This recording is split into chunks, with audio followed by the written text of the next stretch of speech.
Co Rafał będziemy woli?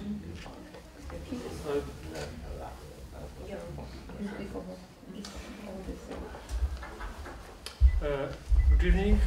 Thank you very much for joining our debate on behalf of the Institute of Public Affairs. I would like to warmly welcome all of you, those that are here with us in audience in our conference room, but also people watching us live on Facebook.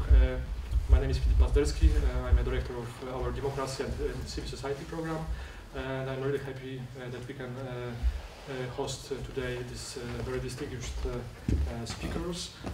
The topic of the evening would be, I would say, probably reflecting the saying of the leader of Law and Justice, Jarosław Kaczyński, who said already in 2011 that there will be a day when we will have a Budapest in Warsaw. And I suppose the discussion of today can be how far Budapest is already, and is Warsaw already approaching this stage, or maybe not, or maybe what can we expect in the near future. But I will stop myself here because I'm not here to talk to you today. I just wanted to present to you Karolina Zbigniewska, who is editor-in-chief of Euractiv Poland, who will be moderating today's discussion. And with that, I will just pass the floor to you, Karolina, and ask you to also present your guests and lead the discussion. So thank you very much, and wish you having great discussions. Thank you very much, and thank you for introducing me, and thank you for being here with us in person and our guests online. Good evening. Welcome to the premiere meeting of the book by Zsuzsanna Szelényi, Tainted Democracy, Viktor Orbán and the Subversion of Hungary. The 359-page long book, very interesting read, I must say. And in a moment I will ask its author, Mrs. Zsuzsanna Szelényi, to introduce it very briefly to us, this 359 long playbook of how to produce an authoritarian state out of liberal democracy. But I would like to briefly say a few more words about Zsuzsanna. She is now a program director at the Democracy Institute Leadership Academy at the Central European University. And in the past, she used to be also a politician, actually, as far as I know, twice. First time during the Hungary's regime change from 1988 for around 6 years, when you left politics at that time at 1994. And then Zsuzsanna returned to politics in the last decade, also briefly, but already on the opposite side, opposite to Fidesz, as a liberal politician and liberal member of the Hungarian parliament too. So welcome, we are really honored to have you with us. But also I would like to introduce Professor Radosław Markowski, a sociologist and political scientist, and at the University SWP, so SWPS University. Mr. Markowski is the head of the Center for the Study of Democracy. So welcome, Professor. Sure. Yes, so now I would like to give the floor to Zsuzsanna to introduce your book. The floor is yours. Thank you very much. It's really very nice to be here. I am here in Warsaw for 2 days, and I met politicians and shopkeepers and people on television. So I had a very busy schedule, and all of them said, "What the hell happened? What the hell has happened with Hungarians?" And of course, this is a question which I was asking for myself years ago when I returned to politics. I was a founding member of Fidesz party, the leading party of Hungary today, Viktor Orbán's party. And I was a liberal politician in the early 90s, and I am still a liberal. So actually it's not me who has changed, but it's the party Fidesz changed dramatically. I think I am very much where I was at that time, probably not so idealist as many of us were 30-something years ago, but more realist, but still believe that Western liberal democracy is the best perspective for our countries in Central and Eastern Europe. So being in politics back then and in the last decade was, you can imagine, incredibly different. And I am very happy that I could make these two different experiences, because it's not only Hungary, it's basically politics as such has changed a lot since then. The world has changed a lot. Our region also changed a lot. And what is happening in Hungary, maybe we didn't know 10 years ago, but we know by now that this is a part of a global trend. It's no question that there is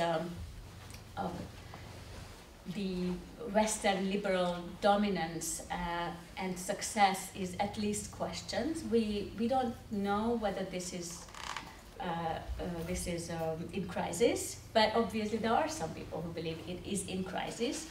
It is on the decline, and there are various strategies what to do when you feel something is in decline. And of course, I would think that then you have to reform it. You have to think how to make it alive and how make it better and how make it more resilient, because I believe that this is a good form of life for all of us.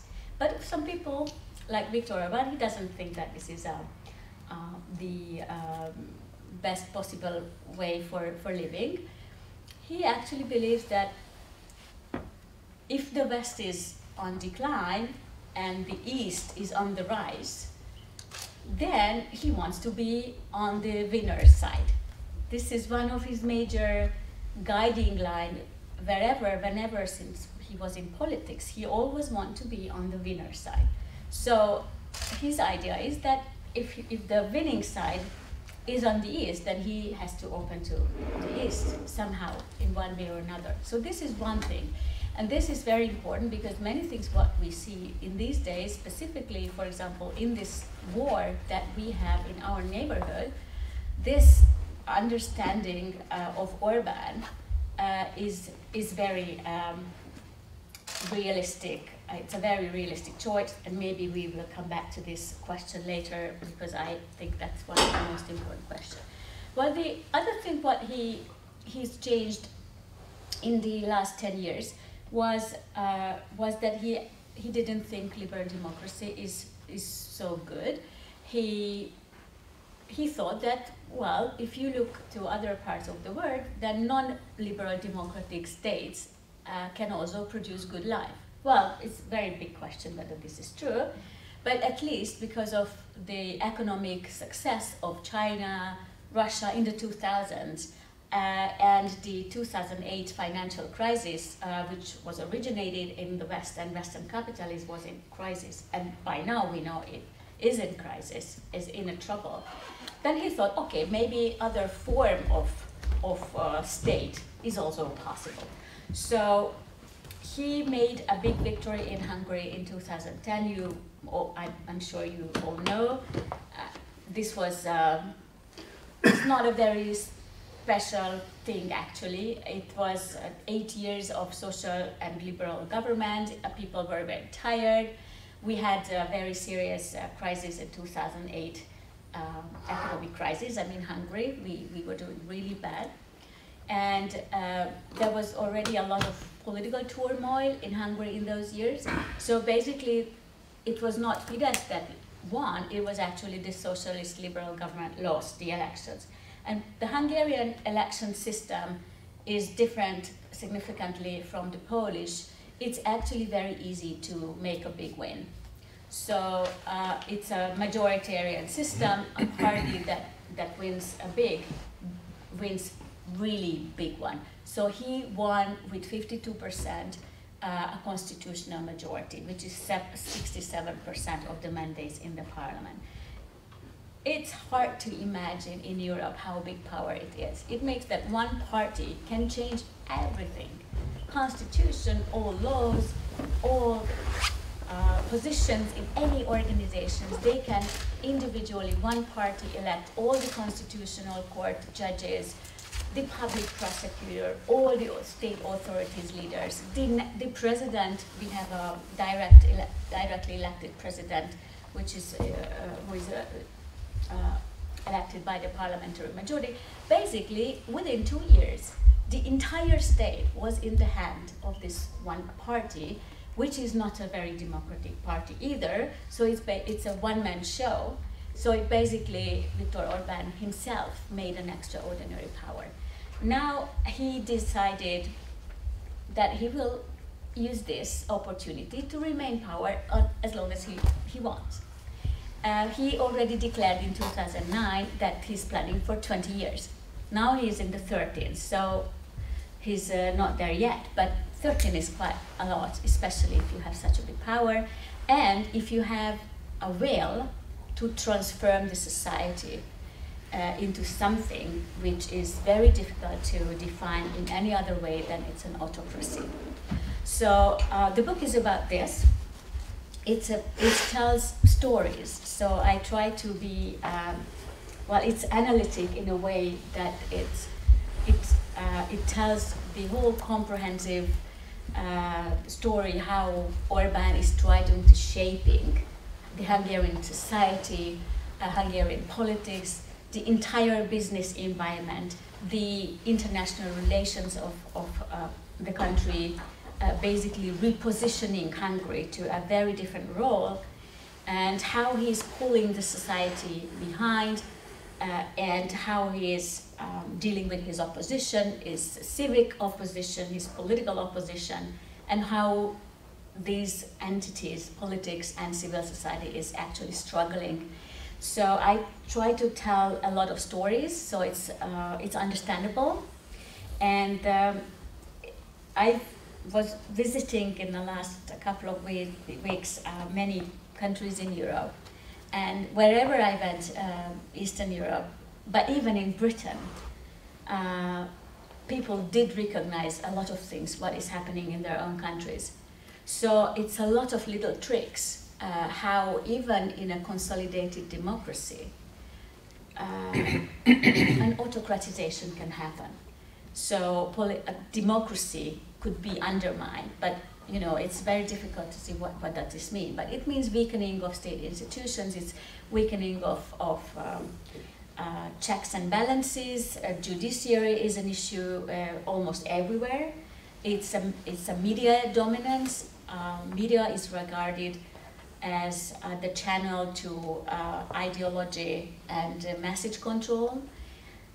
It's also reshaping the business environment, which is not so easy in Poland or in Britain, but it's very easy in Hungary, because Hungary is a smaller country. There are not many very rich people. If there is an oligarchic-minded political leadership, which we do have, then they can use public investments and European transfers in a way that they make their own people to profit largely, and they create a new business class, basically, which openly called a national entrepreneurs. But it's basically a new oligarchy, which is under construction in Hungary, and it's very closely linked to the leading political elite and the prime minister himself. So it's money, media, institutions. It's to strengthen and concentrate power in the hand of a small party elite, and also to basically make it impossible that any other alternative can grow up. And this is a secret combo of what Orbán is doing and what Hungarian society and the political arena is struggling with. So I stop here. I think it was just a couple of ideas, and of course I'm very much interested in what you are saying on Poland, and of course our discussion.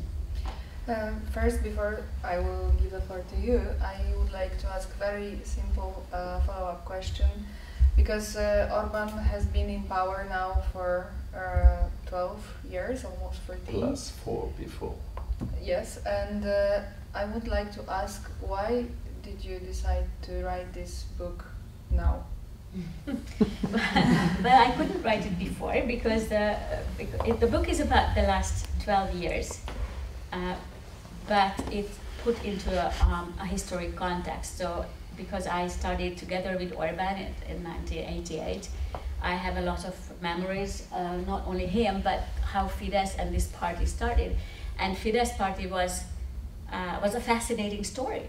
It was a youth organization in '88, so it's established among many other political organizations around the same time as there were also here. And we even had an age limit of 35, so Fidesz was very conscious about that we are a new generation.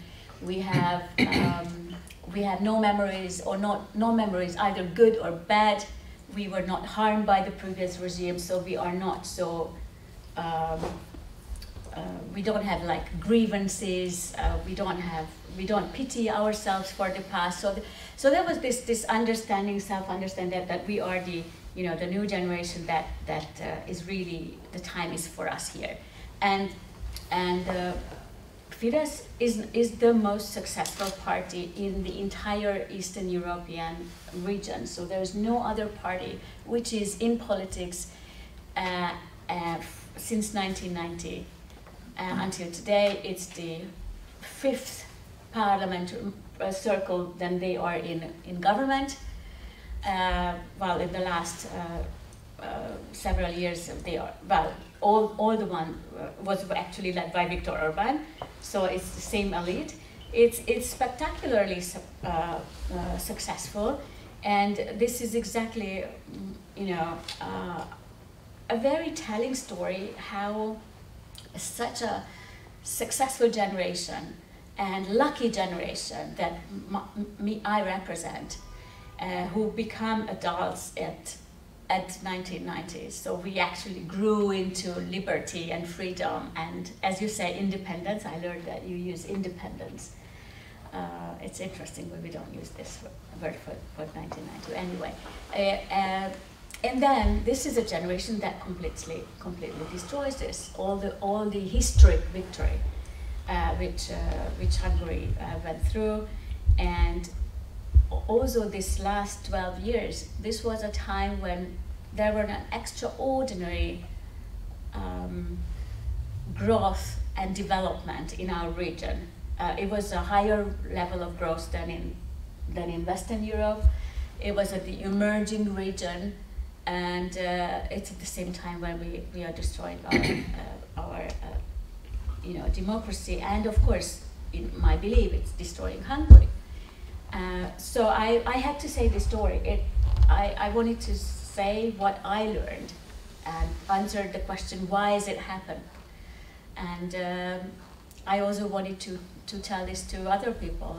This is why it's written in English, and well, it will come out in Hungary in summer, and of course it will be very interesting how they will receive it. But now it's in English, and it's for good discussions with you all. Thank you. Professor, what we see in this book, its author writes there that it makes up for the 21st century autocratic playbook.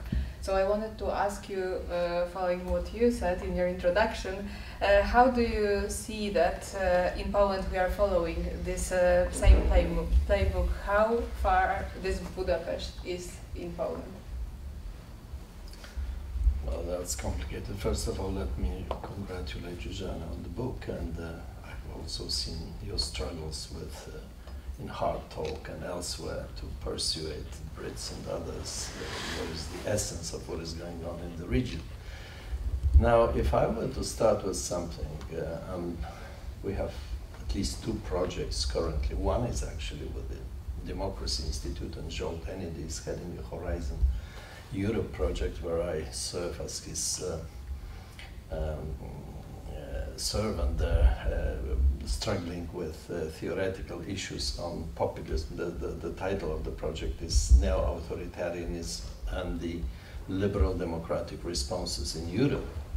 And we're struggling with many things. I will come to that in a minute. But first of all, let me say that I don't want to take too much time, but certainly the obvious questions when you think of Hungary and Poland is first, how come these two first comers, which were the countries and societies which had a kind of grassroots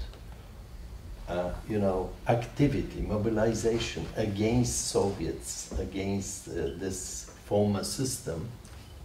These are precisely the two cases that became the enfant terrible of liberal democracies in the European Union. And of course, the second link to that question is, of course, how deep in history you want to delve to look at the real causality. It's about deep causality and triggering things. You might also redefine this problem in a sense. I am used to ask the kind of question that always helps me understand what is going on. Was it a fate or choice? You know, in a sense, what Kaczynski and Orbán did, was it necessary? Was it somehow historically determined? I'm abusing this word, of course, but why? I mean, why not, in case of Poland, in the 2015 election, let me remind you, and this is the big difference between Poland and Hungary. In 2015 election here, in this country, 5.7 million people out of 31 million eligible voters voted for peace, meaning 18.8% of the eligible vote. Mm-hmm. And this translated into 51% of majority in the parliament. It was not a constitutional majority, of course, but anyway, so this is along the lines, this beautiful thread in the political science literature on elections and democracy, that democracies are by losers' consent, you know. Losers in democracy after elections are always, with few exceptions, in majority. We tend to forget about it, but it is always that the non-voters and those who have voted for opposition parties are in majority. And as such, it would mean simply that generally democratic elections are traumatic psychological experience for the society. Since, you know, in Poland in 2015, almost 80% of the people the day after the election were dissatisfied with the outcome. And nevertheless, the logic and the tradition was that they want a plurality, and this plurality translates into something that allows them to govern. And so the big difference between 2010 and 15 in Poland and Hungary is that, well, you know, European Union politicians had a problem with Orbán because he went to Brussels and he says, well, look, guys, don't you remember? I have a constitutional majority. And 2010 election was free and fair election. I mean, okay, the rules were not manipulated yet as today. So basically, whenever he was faced with criticism, he was saying, remember, it is about political representation. I promised my Magyars to do this, this, and that's what I'm doing. Yeah? Here in Poland, it was definitely more difficult for them to claim that they have the right to, you know, violate constitutional principles, to immediately organize a mockery with the Constitutional Tribunal, which today we have only the building of Constitutional Tribunal. There is a lady there that is allegedly cooking good meals, but other than that, it is a complete mess, right? So this is this point, and then so my question, and I was writing recently on this issue of supply and demand. Yeah? To what extent we are very easily, recently in Poland, and from time to time I say it publicly, I stopped criticizing peace and these politicians, because actually what is missing here is democratic society, you know. I mean, this is what is the problem here. They are a classical minority, yeah? They win by plurality. And I also have in empirical data and elsewhere other data, I don't want to bore you with that, but this is just like with United States and this white Anglo-Saxon Protestants, even if from Western Virginia, they truly believe that they have some link to Hamilton's medicines and others, but they at the same time see this angry males, right? Old males. They see that their world probably is going away, and then in 5 to 10 years they will be a minority in their own country. Well, exactly this is the case in Poland. We have an politically over-mobilized minority. You can see the figures of secularization. I mean, it's sluggish, but it is constant. You can see liberal, democratic, cosmopolitan Poles are in majority compared to traditional conservative, etc., etc. But unfortunately, those traditionalist conservatists are extraordinarily mobilized for elections. There are these 5 to 6 to sometimes 7 million if properly mobilized, but that's it. The others are not. So what I'm saying here is also within this tradition of a new definition and look at political parties, we say look at political parties as social coalitions, right? Rather than entrepreneurs in politics or whatnot. And in Poland, you know, you cannot understand Polish politics without understanding the deeds of the Catholic Church in this country. This is an absolutely potent institution with dramatic influence on the mindset of the population, or at least the several millions which are still eager to listen what they have to say. And the major narratives of the everyday masses in Poland is, you democratic citizens, you have your positive law, you also might have your constitutions, but you know, we are at the disposal of the truth, which is in the book, and you know. And then Kaczynski, that is a quote from him, comes and says, "Constitution, sheets of paper. I mean, who cares? Yeah, it's a human product, unperfect, which is true. But there are, you know, typically we can amend constitution, but so." I don't want to continue. This would be the, and of course there are several explanations of what is going on in Poland, whether it's Homo Sovieticus or something else, whether this, well, particularly, which we should look into, wasn't there something wrong with the Polish and Hungarian transition initially when you look at the authoritarian exit? Precisely that it was A, compromise, and secondly, that it was prolonged, you know? In Bulgaria, Romania, elsewhere, they had the new constitutions right away in 1990-91. You were so slow that you amended your constitution. We were very slow, only in 1997. So the political culture of this prolonged period was a culture of, you know, rules negotiability, flexibility, a kind of mood of temporariness, which creates later on this attitude that, well, maybe the rules of the game are not so important. Now let me finish with, I'm very much into what Adam Przeworski is writing about democracy, and one of his fantastic definitions of democracy says, it's institutionalized uncertainty. You have to have stable rules of the game and unstable outcomes. If it is the other way around, you are in Kazakhstan or Kyrgyzstan.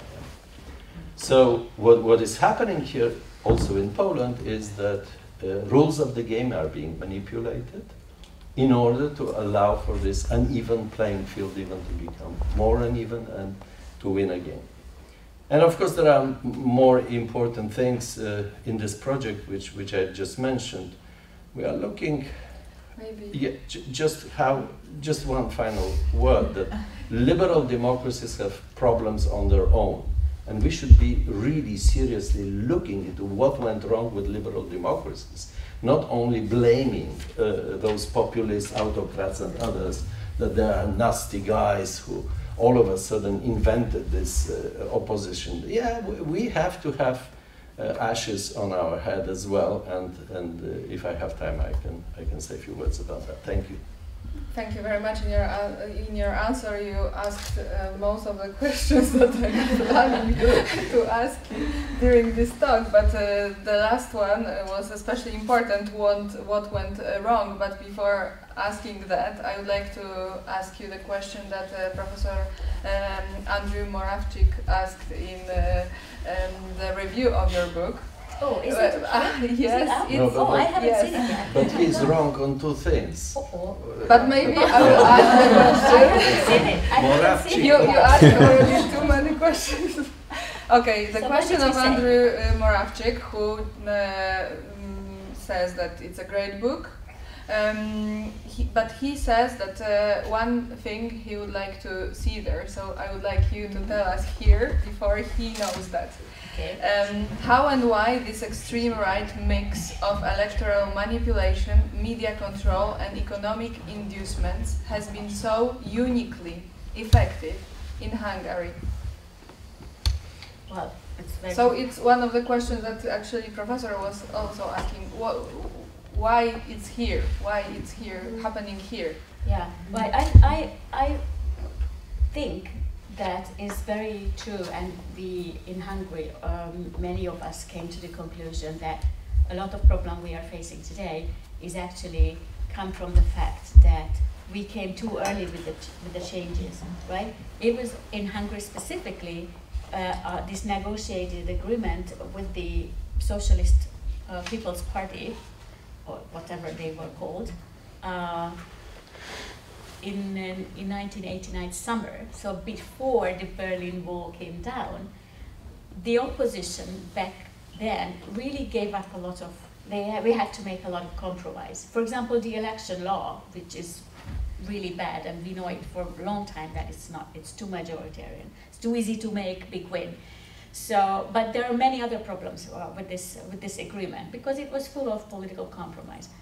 And if it was ended, I think, the 3rd of September. So now Berlin Wall came down on the 30th of October. So if we had like two more months, this negotiated agreement probably was thrown out of the window, because it was not needed any longer, because there was no need for the communist parties any longer, and the Czechs, Slovaks and the Romanians could make a new constitutional setup for their democratic country. Whether none of them is perfect, but I mean the Czech, well, I study all the time the Czech and Slovak politics. I mean, it's just basically so much more balanced. And the secret that they are not so crazy as Hungary, like Slovakia, which is by attitudes very similar, and values, it's the mindset, it's really similar. It's because of their constitutional setup just simply doesn't make possible that one party can win so big. And still, of course, I'm very worried about Slovakia, because there's a lot of negative tendencies happening. But yes, this is one thing. I mean, we cannot do too much with it, and I go back to these early issues in the book. But I of course, what I'm interested in how to overcome, and this is one other reason why I wrote this. So why is a combo? Well, I think Hungary is specifically unfortunate or unlucky because we have Viktor Orbán. So Orbán is really a very talented politician. He actually wrote his thesis on how Solidarność was organized in the 80s. So he already, when Fidesz was nowhere yet, because I think he wrote this thesis in 86.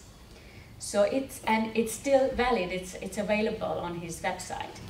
It's fascinating how he was actually preparing how you can organize groups, and he did this or applied this experience actually or only in the 2000s, when he lost the elections after his first prime ministership.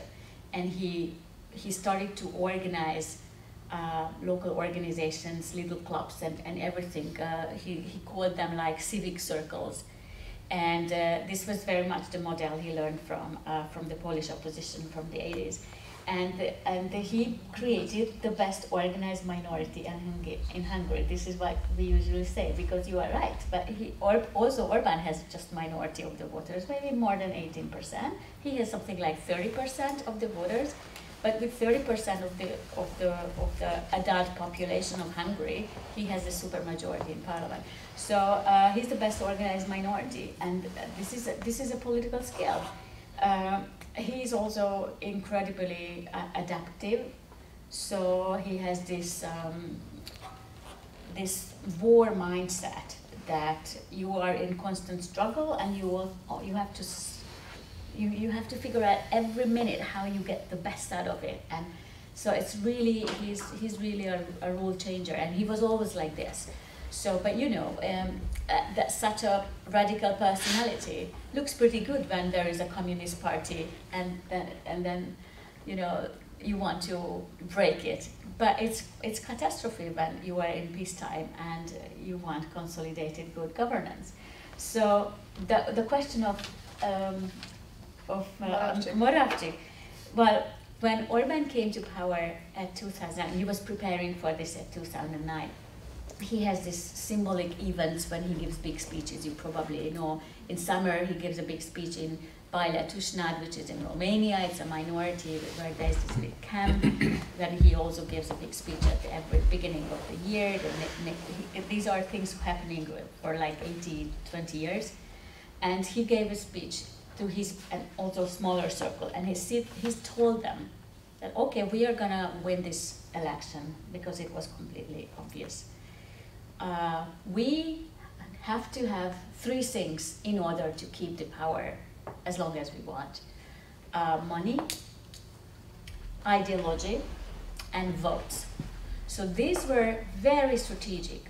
From the first day, they started to work on these things. Actually, he was already working on this before, but now he had the power.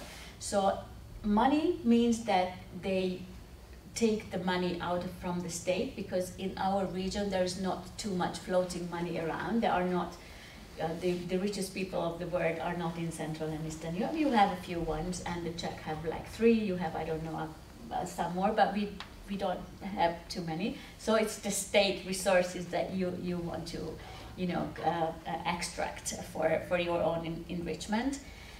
So also to create a political business elite which is very much interested to maintain the system.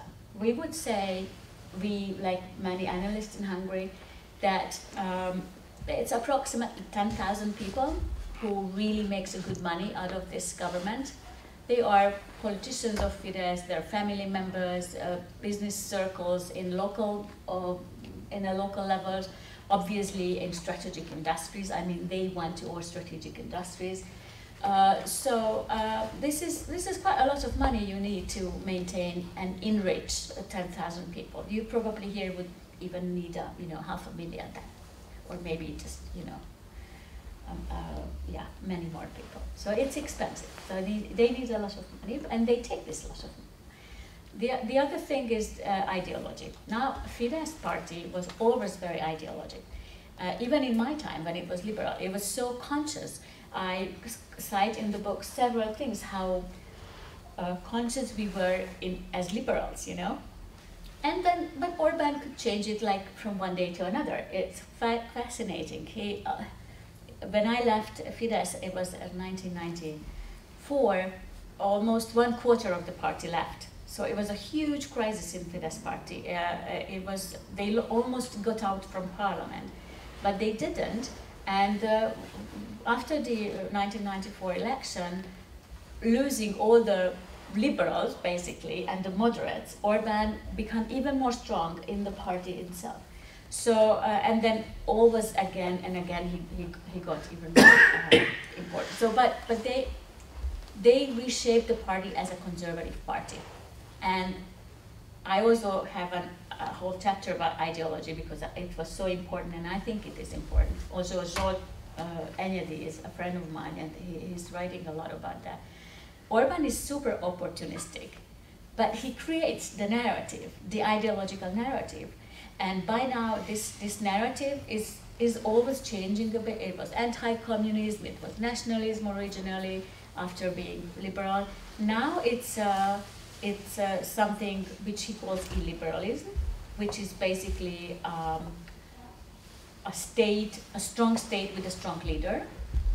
It's ethno-nationalism, a civilizational ethno-nationalism, so you can also find the counterpart in France or in the United States. It's basically a nativist idea.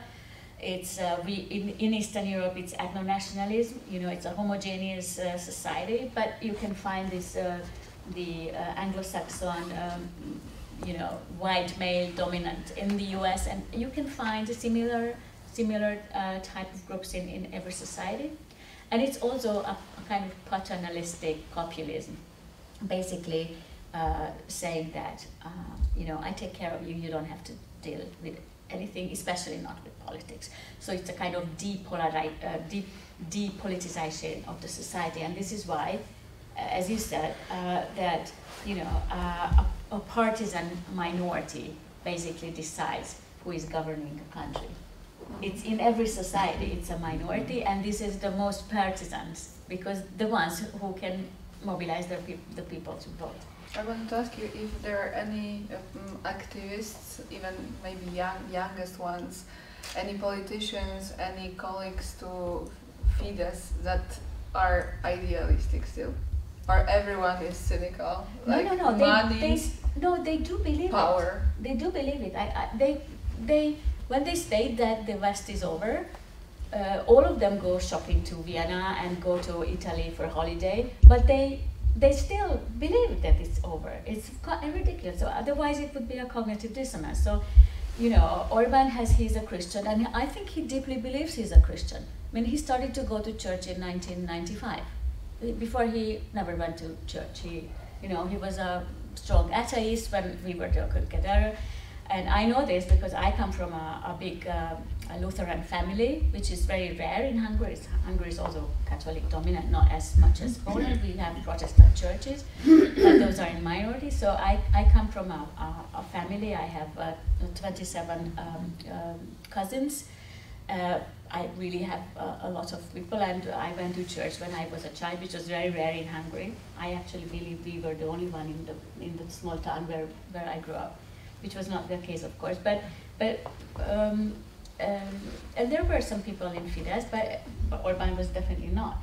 And he is not calling for God all the time, and he's referring to God. And the Pope visits Hungary, every other year, which is fascinating. And he went to the Vatican first after he was elected, demonstrating. But his Christian democracy, I didn't answer all the questions. I would like to tell this because I think it's very important, because now he doesn't say he's illiberal, he calls himself Christian Democrat, which is very dangerous, I believe, because there is one speech, that one of his big speeches, he explained what is Christian democracy. And basically what he said, that Christian democracy is not the same than belief. It is the lifestyle of the Christian lifestyle. So it's very enigmatic. But what does this mean? It means that it's hierarchic. There's the big boss on the top, in the family, in the society, in the church, and but you don't have to really believe, and you don't need any moral, content what actually religions or belief systems do have.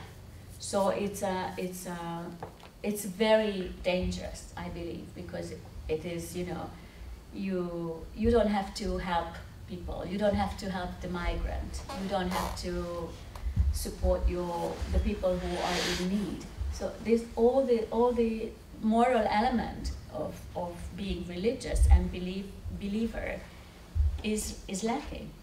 Well, anyway, it's super interesting. But finally, so money, ideology.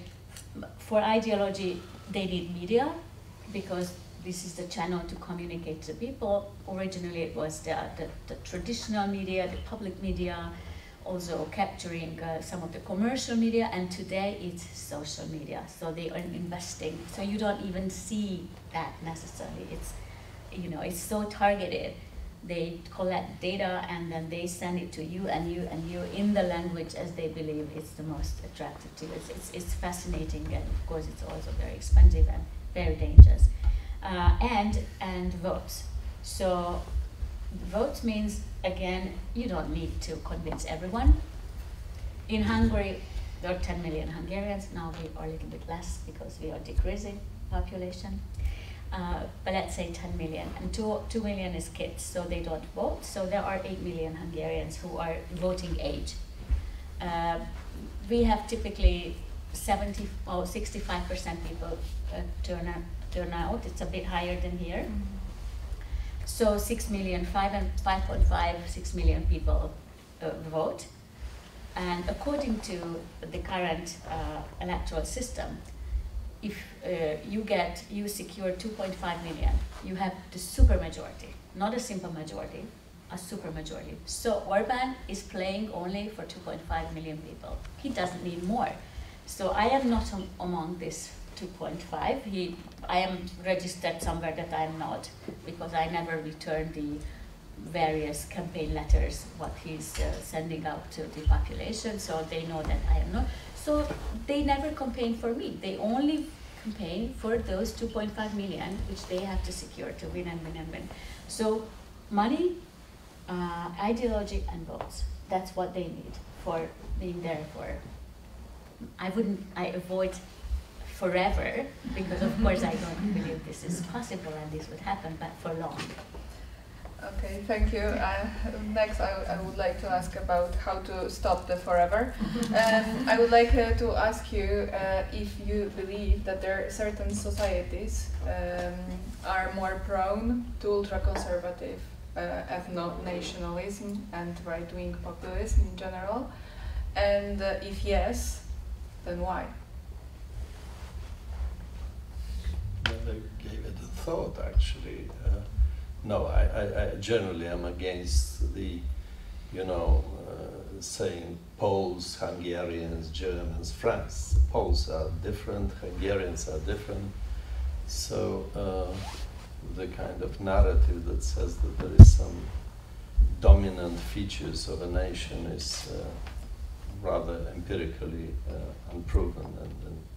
But what I certainly know is that political agency, and actually one of the problems we are trying to answer is it political agency extremely talented as Orbán enough to persuade those 2.5 million people, or here in Poland they would need approximately 6 or 7 to secure a majority in parliament, simple majority. Or is it something that is deeply rooted in part of the society? Well, again, in Poland, if you look at the sort of primitive political economy of this government, they have done also an analytical job. It's not Cambridge Analytica, but maybe, who knows. And they came to a conclusion that part of the Polish population is, first of all, as you know, it is one of the Poles have lowest social capital. That is the kind of capital that Putnam calls bridging capital. We are good at precisely what Southern Italians are good, namely this immoral familiarity, nepotism, things like that. We do not understand. Oh, don't believe this 1980-81. This apparently was a deviant period in our history. We are coming back to our long-term historical, semi-authoritarian, opportunistic, and well, I'm maybe too pessimistic, but let me go back to that and say that most likely there is a significant plurality. The church, by the way, we never ever had such a biased electorate in our 30 years history as contemporary electorate supporters of peace. And now, to make it sure, because then those rightists are spitting at me saying that I'm offending people. I'm not offending. I'm trying to be a structural sociologist now.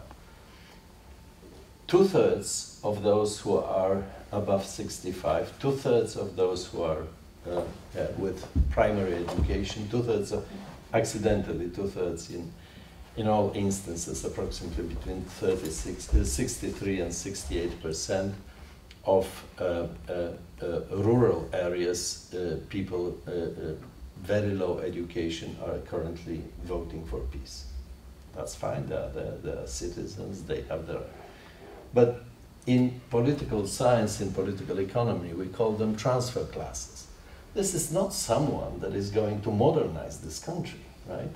So the huge effort that is being made, but what I was trying to say, 2 minutes ago, is that they made a very decent and reliable analysis of who Poles are, and I started with low social capital, but also completely at odds with the culture of contract, enormously privatized, and it comes from the church. If you go to the Polish Mass, will you be here on Sunday? Go, and you will hear a narrative that says family, family, family, of course Polish family. There is nothing about institutional infrastructure, there is nothing about the global problems of warming, there is nothing about animals, there is nothing about the Anthropocene that started and is going to hit us hard in 10 to 20 years. So, and so part of the population is being socialized to such a narrative, which is extremely privatized. They have no clue what is the public good. On top of that, there is a kind of phenomenon which I call statistical illiteracy. I mean, people are not using numbers, data, to check how reality really looks like. Yeah? Just, Zsuzsanna, to make sure that you know where you are. There are important... I thought you are so much better than us, but just very similar. This, for years, run analysis of I think the National Library does it with the Institute of Literature in Poland, about the readership of books. And there is a very conservative questions they ask, random samples in Poland. Have you read the last year a book that for pleasure, meaning criminals and harlequins and others? 60+% of Poles say no. I mean, if 2/3 of the population doesn't read any kind of book, you cannot expect them to open the statistical yearbook to check something. If at our government, these are Pinocchios, each and every day they start from lying in the morning, they lie in the noon, then they lie in the evening. I mean, this is incredible. And but some of these lies are so easy to spot. But again, they made a fantastic job. They know they can, this is this phenomenon. Why there is this bullshitting and post-truth? And well, simply because there is a demand, apparently, for that. People are, comfortable with embellished lies rather than truth that is uncomfortable. And that's why we have Trumps, we have Kaczynskis, we have Morawieckis and others who are inventing these illusion stories that simply make people feel nice. What was the question, actually? No, I just checked the time, but I would like to ask one more question, because we are doing a lot of saying what the status quo is. But before giving the voice to you, I would like to ask you how to change it. Oh, you mentioned that people don't read books. Maybe one book a year would make opposition win. I have a question. How to make Orbán not rule forever? Okay, so nothing lasts forever. Even Orbán will not last long in his power, and you know, even the Soviet Union collapsed. I mean, I think Orbán is building his hopes for his long power because of he saw that everything is possible to change, and I also was there, and I also saw this, and I also know that nothing lasts forever, and everything is possible to change. So I do have my relative optimism from the same source than what he has. So now, basically, and just beyond democracy, what a political elite have to provide to its people, it's security, right? So the people feel secure where they are in mental security, or like sovereignty. So, and also some kind of well-being inside, something that people feel that things are going ahead, right? So that their children will have something better than what they had. This is a normal thing. Everyone wants to have something good for the kids. So these are the things what any political elite, whether it's democratic or autocratic, whatever, must provide for its people. This is why Hungary had the goulash communism, which was working so well, because after '56 the Communist Party, which repressed together with the Soviet troops the Hungarian Revolution, they were worried about that Hungarians will make another uprising, so they figured out this Kadar miracle, which was the goulash communism. So there was a constant feeding the people. Everyone had a little garden, one car, whatever, a little better every year. It was spectacular in Central and Eastern Europe. But it was very expensive, so the country became very deeply indebted, and we are still paying for that. It's a problem.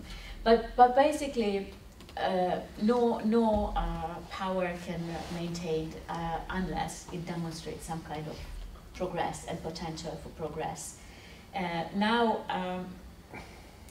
Orbán was very lucky, as I said earlier, that there were this land of plenty in the last 10 years. It was because after the 2008 crisis, Europe made pretty well, especially Germany. Hungarian economy is deeply joined to the Germans, so if Germans are doing well, we have a chance to do. I mean, we can get worse, but we also can do pretty well. Plus, we got so much money from the European Union. Also, you did so. So we have never had anything in history, so much free money coming to our society. And this is also interesting because, of course, if only just the half was stolen, which is an incredible amount, other half was still, redistributed to the people. So people could feel that they are better off than they were earlier because they were so. Also, a lot of people traveled abroad. There was a shortage. So goulash urbanism. Goulash urbanism was absolutely happening. Now this has definitely changed because of they didn't use this money well. They didn't invest it, so now it's missing. That we have no reserve. We didn't invest it in schooling, in healthcare, in small ventures, entrepreneurs, because it was important that these big cronies are brought up. So it's all missing from the society now. Then we had the COVID and now the war, on top of the mismanagement of economics in Hungary. And he wanna get, and we will not get as much money anyway, or maybe we don't get half of the money that was supposed to come to Hungary. So even if we get the money from the EU, which is now under a condition, managing Hungary's economy in the next couple of years will be very, very difficult. My expectation is that the regime, Orbán's regime, will be radicalizing. We already see this. So there are retortion for teachers. Now there are huge conflict with healthcare workers because there were no governing going on. Now everything is, you might know that in Hungary there's no Ministry of Education, no Ministry of Health, but the Minister of Interior is responsible for schooling. So it's a police mindset, and this is and healthcare. This is complete nonsense. It demonstrates that they are, the tough hand is now needed. So I believe this is going to culminate. We have 25% inflation. It doesn't seem to be, slowing down so far. So I think that is getting to be more dramatic, and Hungary is also making this complete nonsense with vis-a-vis the war, and it's isolating itself. Even Polish government is not, we lost this alliance of peace government, which is quite an interesting case. So it's not getting better now, and well, we don't. So there is a chance people will wake up. Yeah, because we always say that revolutions come because of the freedom-loving people, the Orbán also likes to say. But in '56 there was an incredible poverty in Hungary. It was hunger, widespread. So the thing was that there was a kind of intellectual freedom fighters, plus there were also the people who just didn't have anything to eat. So, and this is all true for many kind of revolutionary moments. It's usually never about freedom. It's about freedom and something we need to eat. So I think that it will be very complicated in Hungary. It's very difficult to win from inside because the election rules can be changed at any time. I surprise people oftentimes saying that since 2010, election rules, including party finance, elections, advertisement, first changed 22 times. And the governing party changing the rule, when the opposition come up with some strategy, they just change the rules and the strategy doesn't work any longer. So that is possible in Hungary. So it's difficult. But Viktor Orbán held a press conference a couple of weeks ago for very conservative international journalists. I think there was also someone from Poland. And it was an internal discussion, but some of the journalists were allowed to write. And then they were speaking on Russia, among others. And Orbán spoke about Putin and how he thinks the Russians think and the Russian regime is working. And he said some things which I think it's very interesting. He said, even manipulated elections can be lost. So, this is true.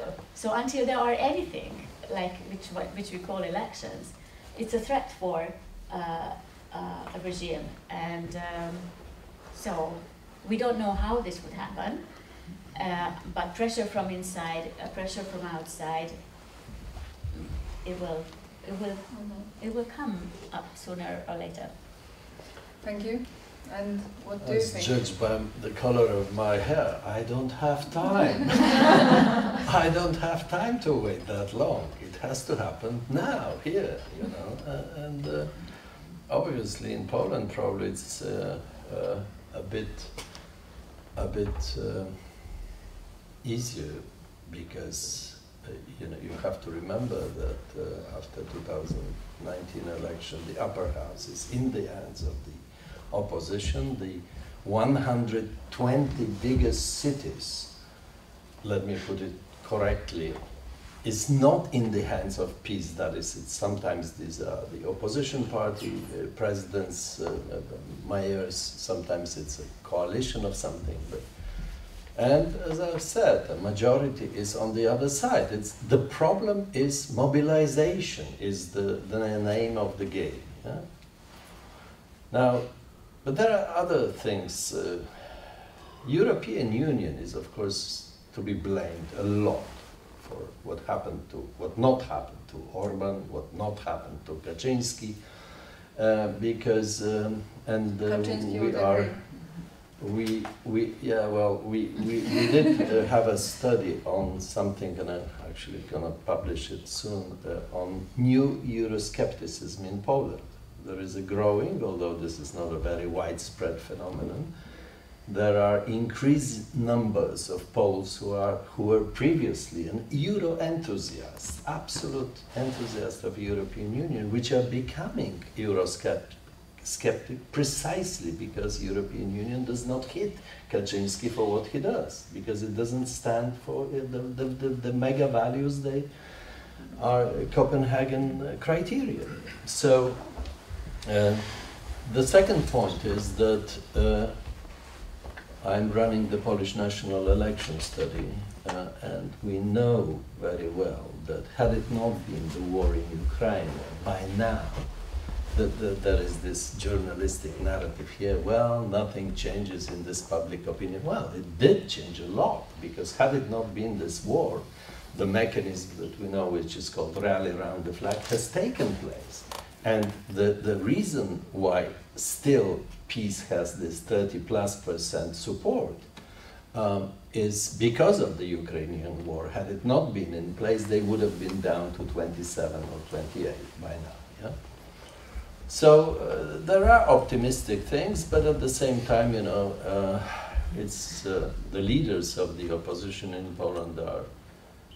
I promised publicly I'll not criticize them anymore, but this is such an infantile reason. You know, they cannot coordinate the simple things. You know, that getting through the message. What is the outcome of a 1% of a vote for a seat in the parliament if a party gets around 40%, 20%, and say 8%. It's dramatic difference under don't rules, right? And obviously they don't go for that. They don't buy this narrative. And finally, maybe, well, among the many things I could say is that there is something more general and troubling. It's about, you know, sort of, I call it ontology of time. The very sheer speed of the civilizational changes it redefines politicians and their ability to govern, but at the same time it creates a situation in which people have the tendency to believe that executive dominance is something that is desirable. You know, a kind of farewell to Montesquieu. We learned that there are 3 pillars, but that somehow majority of the people, rank and file, believe that, I mean, these judges, these courts, these are strange characters, right? And on the other hand, there are parliaments, well, obviously, but somehow executives are the ones. And on top of that, it is true that the sheer speed of changes makes it much more plausible for the executives to react, because one of the definitions of democracy is a system which deliberately delays decision, yeah? To make it more deliberative, to make it more reasonable, etc., etc. But unfortunately, it doesn't fit to the reality of the 21st century. And you know, the veto points in our system, the first, second reading in the parliament, the Politburo or the Central Committee of the Chinese Republic, they just gather and they take a decision within a few hours or within a few days. In checks and balances and all these veto points that sometimes takes months, and the same applies, to make the long story short, with the judicial system, which is sluggish. It is simply ontologically at odds with the civilizational speed of changes that is, and countries like Poland and Hungary from time to time have to react immediately to what is going on in Indonesia, in India, in Brazil and elsewhere. Yeah, I stop here. So not only it's bad, but there is not much optimism because opposition cannot coordinate a simple thing. Do you have questions, please? Yes. I have a question. You have founded a university which was established by Soros. Yeah. Yes. Okay. I was a few years ago there, and I don't remember the subject, but I asked the man who had the paper, I said I am from Poland, and our leader of our party is telling us that we will have Budapest in Warsaw, and asked him we should be happy or sad about this, this future thing. And this man was not able to, he didn't know what I said, but one professor, unfortunately I don't have now her name, she said to me, "You just have Budapest in Warsaw." She said this publicly a few years ago. I would like to ask, I am from University, I would like to ask Professor, why Kaczynski was talking about this Budapest in Warsaw? It means he tried to show that, do we know democracy, or maybe we will gather two more questions. So why Kaczynski said that we will have one day Budapest in Warsaw? Your question? Thank you. I have a question to Zsuzsanna. I'm sorry for the pronunciation. I want to ask about the relation between Orbán and Putin, and what is the people's reaction, and also how the Hungarian media show this conflict and what people think about it. Do they know the truth? Because we all know what Orbán thinks about Ukraine, and we know that he wants to support Russia. So that's my question. I didn't understand the second one. How do Also the media in Hungary show the situation and between Hungary and Russia? Yes. Yeah, and what people think about that. Okay. And last now in this round. Yes, I would like to ask a question concerning Hungarian society and how do people think, since people may be surprised, asking you why can it happen when we see today in Hungary, having in mind, for instance, social attitude and activity in 1956. Love for freedom, democracy, anti-communistic approach, and so on. To what extent, in your opinion, since I think that history matters, to what extent history matters in Hungarian society mindset? I have also in mind nostalgia for the history, phantoms of Mohács battle, Trianon Treaty. Is it something which probably helps Orbán to control society, making references to the history and, in my opinion, pathological patriotism? I would call it this way. Thank you. So maybe you start, Professor. Why Kaczynski wanted Budapest? Let me put it this way. About 90% of what he says is incomprehensible for me, and so is this one, but this is a simple metaphor, because obviously there were many events in the late 80s and early 90s. We had, first of all,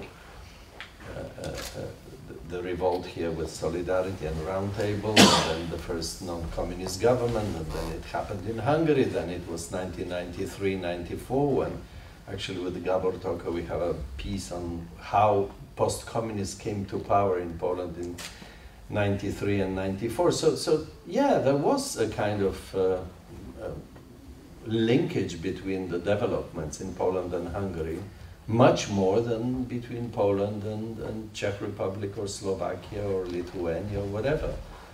And maybe, and that's why it leads me back to this idea that the very similarity of the transitions, this prolonged period of negotiations, also in a book we published, Cambridge University Press 99 with Gabor and others, we did distinguish these three types of real existing socialism, and we dubbed Poland and Hungary as a national accommodative socialism, unlike the rational bureaucratic in GDR or Czechoslovakia, or patrimonial in Bulgaria. So, yeah, there was a lot of similarities in the development of Hungary and Poland, and that's probably why. The remaining 90+% of what he says is simply, yeah, he wouldn't pass any of the exams I have for political science students. Thank you. Orbán, Putin. Yes, India, very and good this is- questions. So, okay, so first of all, it's very difficult to see what is happening in Hungary related to this war. And it was really surprising when Orbán, soon after 21st of February last year, came up with his narrative, which was, we were in election campaign then, and he started to say that the opposition took right away a pro-Ukrainian stand. So like most of Europeans also really, and you know, by mindset. And Fidesz developed very quickly a narrative which said that, oh, the opposition is a warmonger, they want us to be troubled in this war, they want us to send guns and maybe probably also people, so they came right away with the idea that the opposition wants to put Hungarians into trouble and war. But he's there for peace, and he wants peace. And this is fascinating because peace is such a positive word. And of course, all people naturally want peace, right? No one wants war, just crazy people. So by nature, we want peace. So it's a super positive. And ever since this is what the official narrative of Fidesz party, that they want peace. They don't answer the question how and why and what would that mean for Ukraine, or, you know, because we all know that this would be unilateral, giving up territories, freedom, everything. They just don't say anything about that. So first of all, this is super narrative, and I heard a research this morning by ECFR, which will be published by soon, that many countries in Europe, when people are asked whether they want that Ukrainians give up some of their territories in order to get peace, or Ukraine should be supported that they get back and all territory integrity, then there are huge difference between the public and Poland and Estonia, so the Baltics, the Dutch, the Nordics are the only one who really support this second idea. And as you move to the West, there are less and less people, and the more and more people think that Ukrainians are actually have to give territory. So this is not a minority opinion, what Orbán represents. It is an opinion which many people share if they are asked in a certain way. And I think he is super pragmatic, and he thinks and he's waiting that this moment will come, and then he will be the person. So he's very, very opportunistic. The other thing is that, he's not friend of Putin. He never was. He doesn't like people who are stronger than him. So he is not pro-Putin, he is pro-Orbán. Orbán is always pro-Orbán. This is what you have to, and everyone should understand. He does everything for himself. So when it seems that he's pro-Putin, means that he believes that something dealing with Putin is pro-him, is pro-Orbán. And it's in our case, Orbán made several he was the most anti-Russian politician until 2010. I quote in the book several really good speeches where he explained why we really have to be worried about Russia, and we know the lesson ourselves. And he names Putin as a war aggressor, a military aggression when they attacked Georgia in 2008, and then because he thought that the West was over, so he should be a more kind of dancing politician. I'm here, I'm there, I'm everyone, I'm the friend with everyone. This is what Hungarian Orbán's foreign policy paradigm is in the last 12 years, that he's a friend of everyone. He take advantage dealing with Eastern countries, Turkey, Russia, Caucasus countries, China, against EU, and he can play the two against each other. This is a super risky strategy. He can do this because he has such a big support in Hungary, in Hungarian politics. But of course, at the end of the day, it always a tragedy. I mean, our history is full of this kind of things when Hungarians try to be a friend with everyone, and of course we lost all the wars. So, and then we were all punished and we got into tragic moments. So it's a disastrous strategy, but he gets a lot of things out of that, and also in terms of finances, and it's also related to corruption. So I think Hungarians are puzzled. So a lot of people are buying this "we want peace," and of course a lot of Russian propaganda is shared in the public TV. But also a lot of Hungarians are pro-Ukrainians. There are a lot of money collections, private people now in masses to buy drones, because Hungarians feel so bad that the government doesn't help enough. So it's a polarized society, and I also come to your questions. There is no one Hungary any longer. We have core supporters of Orbán who believe everything to him. For them, Orbán is the king, the god. Whatever he does, it's wonderful. 1 million, 1.5 million people, probably. So, and then there are a lot of people, at least as many, who are really fed up and very tired. And of course, there are a lot of people who are just hanging around and puzzled and really lost, because there are no moral in this government. The rules are also always changing. So it's a completely confused and divided society. And of course, as you say, the history, and there is also a chapter about this, how Orbán is reshaping the storytelling of Hungarian history. He's using a lot of elements which were there between the two world wars. The self-pitying, victimhood, which is actually not a very Hungarian specialty. In small countries do this everywhere in the world. Even Americans can use this, who are the eternal winners. But it's very easy to abuse these narratives. But just to mention one thing, because it's very striking and very disappointing and distressing. 1956. I mean, many of you may remember that Orbán became known as a politician by his speech he gave in 1989 at the memorial of the heroes of 1956. By now there is a complete retelling the 56 story, because the big issue with 56 was that Imre Nagy was a reform communist. And he was the historic figure. Orbán told on his speech back then that as a reform communist, he understood what is the will of the people on the street, and within a couple of days he became a revolutionary leader who announced that Hungary wants to leave the Warsaw Pact. And so it was really fascinating what the guy went through. And of course there were a lot of other forces. There are the lads from Pest, the young guys with the Molotov cocktails and everything. So there's a lot of myth in the story.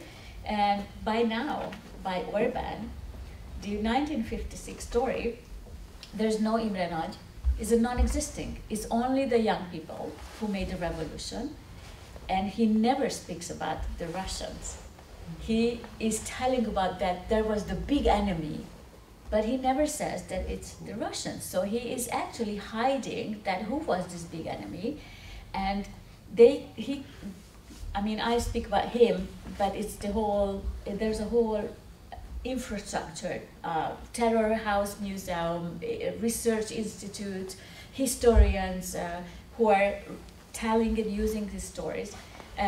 Basically, the reform communists are out, so there are no communist part of the story. It's only the conservative, so-called conservative young people, and there are no Russians. So it's quite unbelievable. So he put himself to the shoes. He embodies the lads of Pest, the young ones, fighting against who? Some kind of, imaginary enemy. And anyone can be an imaginary enemy. And of course now the imaginary enemy is George Soros, and it's the globalist world, and it's the multinational companies, whoever you want to think there. And people buy it, this narrative? Yeah, of course, a lot of people buy it, because it's told in a very talented way. It's the 56 memories. There are several stories how to tell 56, and he has a lot of money to tell his story. Okay. Just one sentence to add to that. However, I remember, in the last 30 years I've spent 2 or 3 years in Budapest, and I can still remember, first of all, in the very first speech of Antal in 1990, there was this famous sentence saying, I feel like being a prime minister, not of the 10 million, but of the 15 million also in diaspora, By heart. Yeah. That's what he said, by heart. Well, there was no Polish prime minister that would say that I feel that we should be also with Lvov people or Vilnius or whatnot. So there was before Orbán came to power, I was in Budapest, and this was a fantastic subconsciousness. The weather forecast, just like everywhere. You have the map of the world, you have the map of the Europe, if you're a bloody country. And in Hungary, it was the Magyarország that was the current borders, and then of course there was about weather in Brasov, in Timisoara, in Komarno, in Zagreb and elsewhere. Not in the pan-European thing, but in the Hungarian weather forecast, they were covering the former cities of Transylvania and so on and so forth. So there was somehow always this Trianon nostalgic presence of this narrative, I think, and probably in Poland here we can. That's why probably we don't have problems with supporting Ukraine today, although there are so many problematic historical accounts. It's nothing to do with the Hungarians there. It's all a made-up thing. It's really, they use it because that there are Hungarians in Ukraine, and we don't want that Hungarians are, the Hungarians, the Ukrainian Hungarians are fighting for Ukraine, so it's either they are already in Hungary as refugees, or they are all, supporting because they are Ukrainian,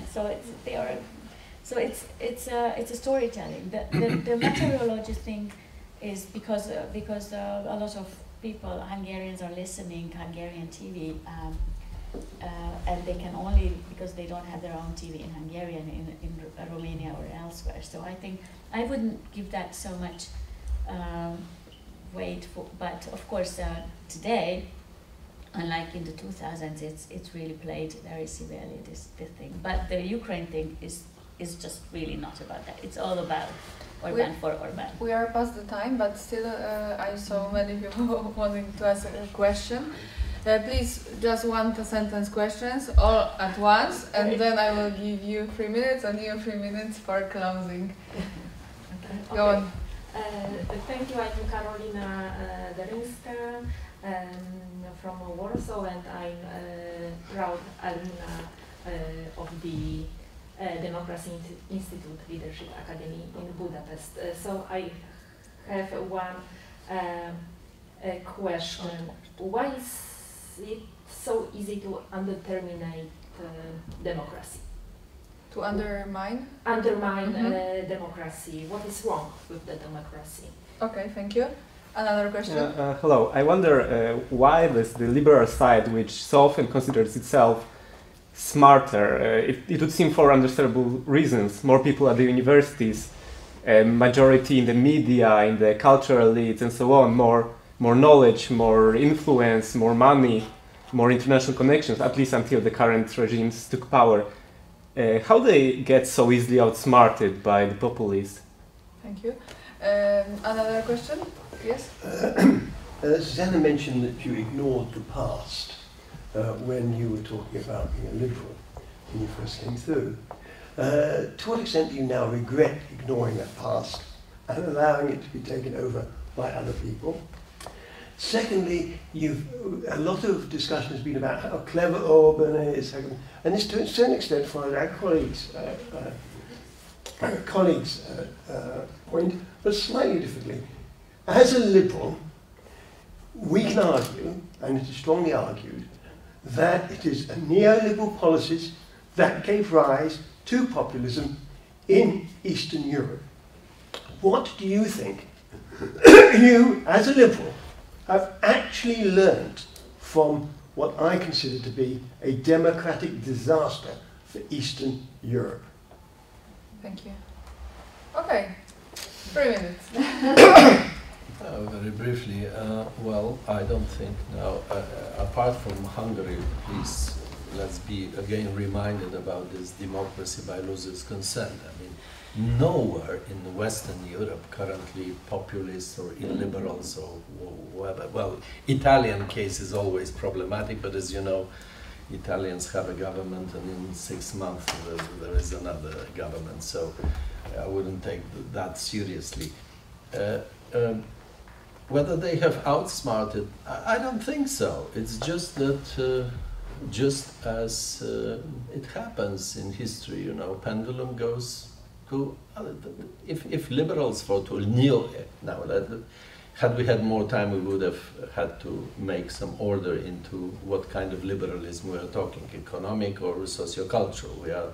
I believe we are talking about sociocultural one, because if we were to judge from, I mean, we have this socialist-leaning interpretations here in Poland about how much neoliberal policies have done harm to all kinds of places on the globe. Well, and it cannot be put into footnote. The 1.3, 1.4 billion people in the last 40 years that were, you know, stopped starving, it is not because there was some socialist planning or socialist redistribution.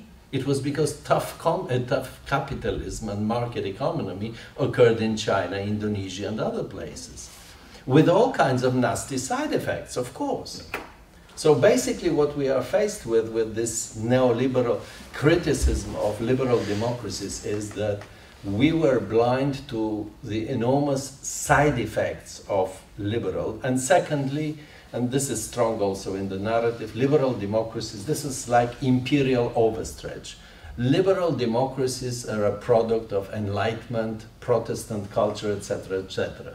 And it shouldn't have even tried to go outside Europe, but it went to all kinds of strange places, including, you know, Kazakhstan, Kyrgyzstan, Turkmenistan, and I mean, why? What for? You know, back to Huntington, 1960. Now this book is, it's not about that. It's simply that back to Huntington, 1968, political order in changing societies. You know, when I read it under communism, I thought another American that has no sense what he's talking about, that order is better than democracy. But I mean, you don't have to be in Somalia to believe that indeed certain ways of introducing political order might be more important than chaotic democracy or malfunctioning democracy. So I would say they didn't outsmart us. Probably in terms of history, this is a pendulum went for few years this way. But of course, the new politicians and ideologues of how to improve and defend new version of liberal democracy have a tough task for the future. Thank you.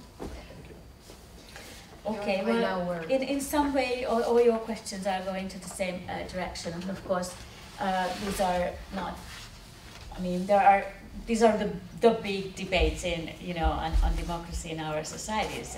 Why is this, and how to overcome, and whether this is really the best thing, and where in the world should democracy, and what are the limits of democracy. Well, we know quite a lot about that, and I think that there are a lot of insecurities in the world around, and there's no question that the crisis in 2008 was shaking the system, even though not, for example, in Poland, it was not such a dramatic change than, let's say, in Hungary, in concrete, well, people's pocket. In Hungary, it was a big crisis. But altogether, for example, even in the US, the changing of the US politics, a huge delegitimization of the society has happened by this. So it had a huge influence, and it's still there today. But just everything is so fast changing around us. It's just very difficult to comprehend the world we are living in. So this kind of normal yearning for some kind of stability, some security, some straightforward messages, it's very understandable. It's just difficult to comprehend everything what is happening. So I think it's really a fertile soil for all kind of simplifying ideas, and plus the social media and the 140 characters. So these are a lot of elements, but it's very difficult to govern in a democratic way, and we are in the periphery of the region where democracy is really stable and strong. So whether the liberal neoliberal issue, neoliberalism is not the same as liberalism, and obviously neoliberalism is a kind of dysfunction of capitalism, and this is also part of our problem. And again, since the crisis in 2008, how the Western economic system was consolidated, it does not solve the problems which we were facing, which all the time, which actually were also causing the crisis in 2008. So there are huge and big problems. What I mean by liberalism, and I use it on more political terms, like pluralist, multi-party democratic system, which we in Fidesz were very strong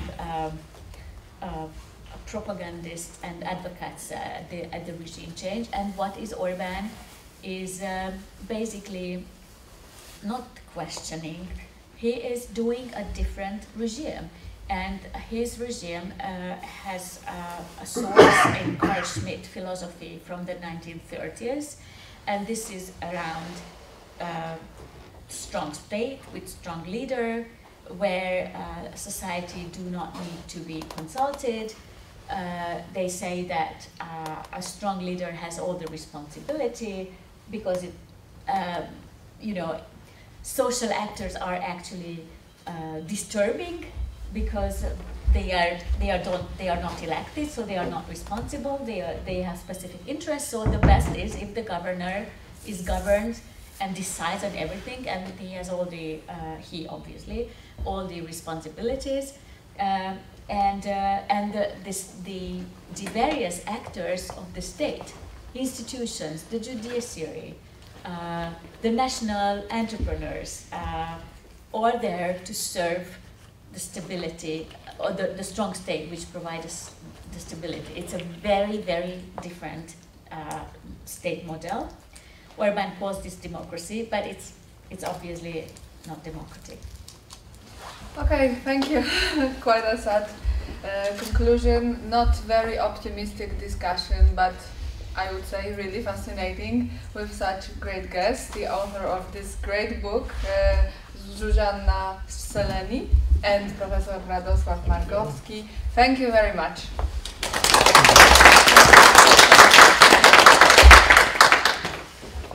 Mam ochotę na tą książkę.